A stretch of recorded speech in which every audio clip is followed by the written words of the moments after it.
Hello and welcome to Advertisers Watching Ads. My name is Tom Ollerton. I'm the founder of Automated Creative, and this is a weekly series where different brands look at other brands' ads and discuss what they love and hate about them. As usual, we're brought to you in partnership with the Conscious Advertising Network, so please go and check these guys out after the show. So first off, let's meet this week's guests. I'm Ravleen Beeston, and I run the sales organisation for Microsoft Advertising in the UK. Hello, I'm Stanley, MD and founder of Appetite Creative Solutions. Hi, I'm Nikki Taylor. I'm the growth marketing strategy for UPS in APAC, and I'm based in Singapore. Thanks so much for joining the show, guys. We're looking forward to this one. So on the 25th of September, the TikToker Nathan Apodaca made this post.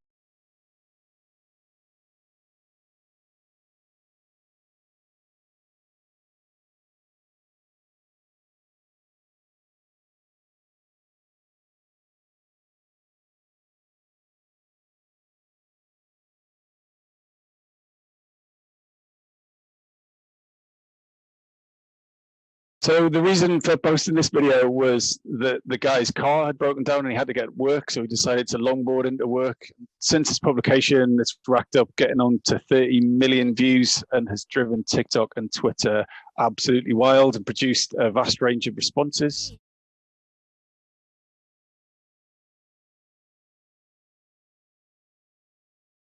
To the men and women who serve in law enforcement, and I want everyone.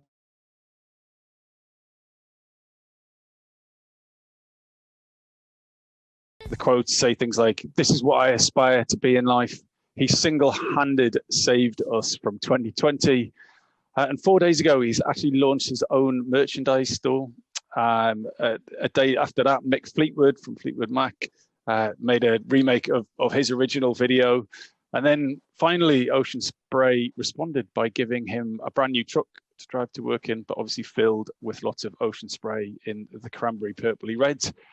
To which Nathan said, "Thanks for the new wheels, Ocean Spray." So is this accidentally a textbook ad for our times? It's authentic, a fine balance of music and visuals, a sense of danger, unpredictability, and an uncertain outcome. Accidental brand storytelling, if you like. Or is this just an internet burp, a quirk of the medium, a happy accident the brand should observe but not take to heart? So, Ravleen, what was your first impression when you saw the ad? It made me feel really good.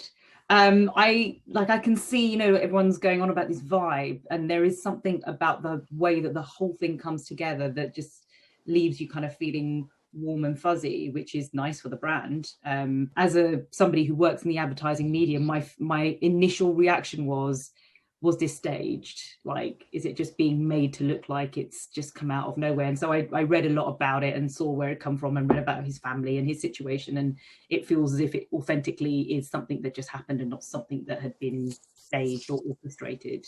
And that made me feel better about it. How about you, Jenny? I think the genuineness of the guy, and if you read about his story, you can see that his daughter introduced him to the channel, and he's been putting out his content.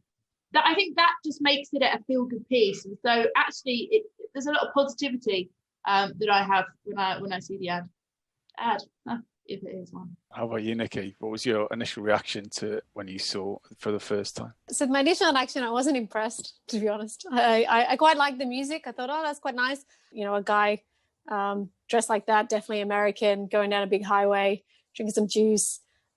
Just didn't resonate with me. So I wouldn't say I'm the target audience if it was an ad, but I didn't actually think it was an ad. But I was surprised that it took off on TikTok. It's a great accident that happened, and I would not recommend people dissect that and try and make an ad or make a PR opportunity like that, create an opportunity like that. So it definitely, in my mind, it's not paid for. It wasn't aggressively sought after and then manufactured. It is a great accident that happened. What did you think of Ocean Spray's response to it?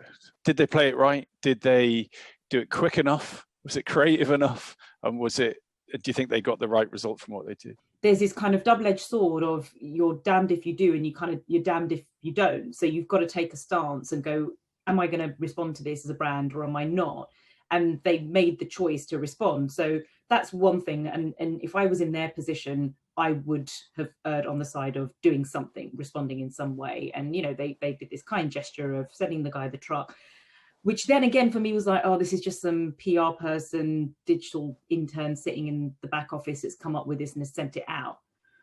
However, when you then marry that with the fact that they got their I think it was their CEO involved, who did the parody himself. And for me, when you put the two things together, actually it really resonated for me. And I was like, good for you, actually, CEO. You kind of put yourself on the line a bit, because that could go either way. People could have got absolutely like, what an absolute beep, beep, bleep. You know, he's done a rubbish job of it. Because to be fair, if you look at the comments on Mick's parody, it's all a bit like, oh. So how about you, Jenny?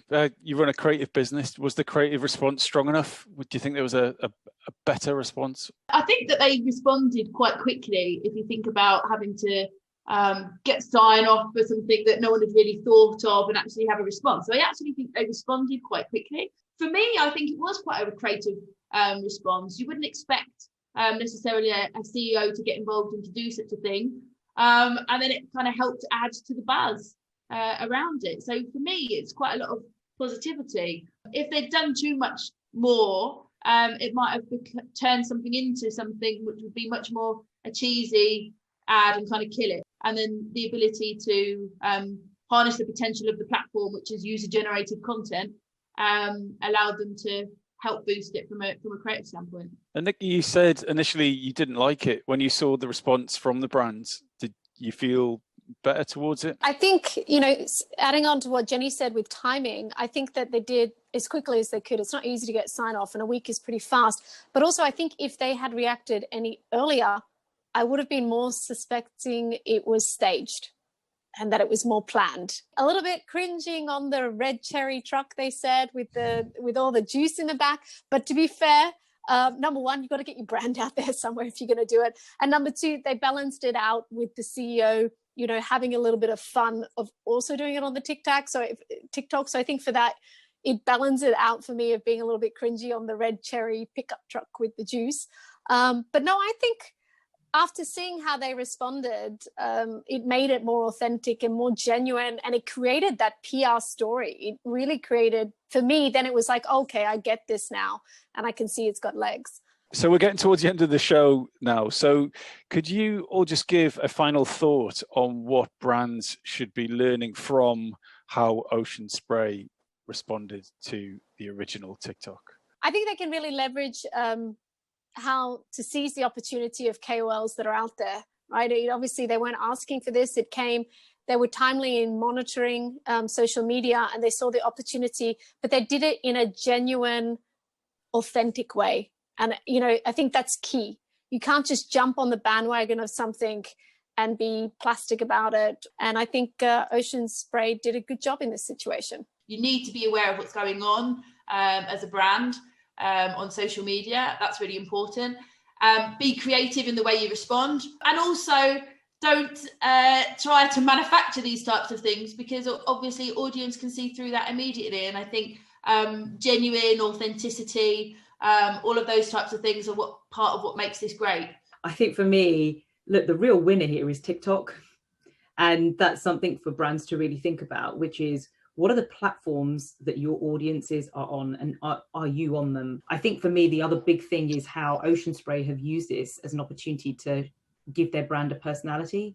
I'm not sure I thought Ocean Spray had a personality before this, but now I feel something when I hear the name Ocean Spray. Like now it's a bit of fun. I associate wittiness with it. I associate, you know, some different attributes to the character of that brand that I never did before. And so I feel like they've built themselves a bit of a personality through this, and it's something important for brands to think about. Brilliant. Well, look, thanks so much, guys, and we will see you next week.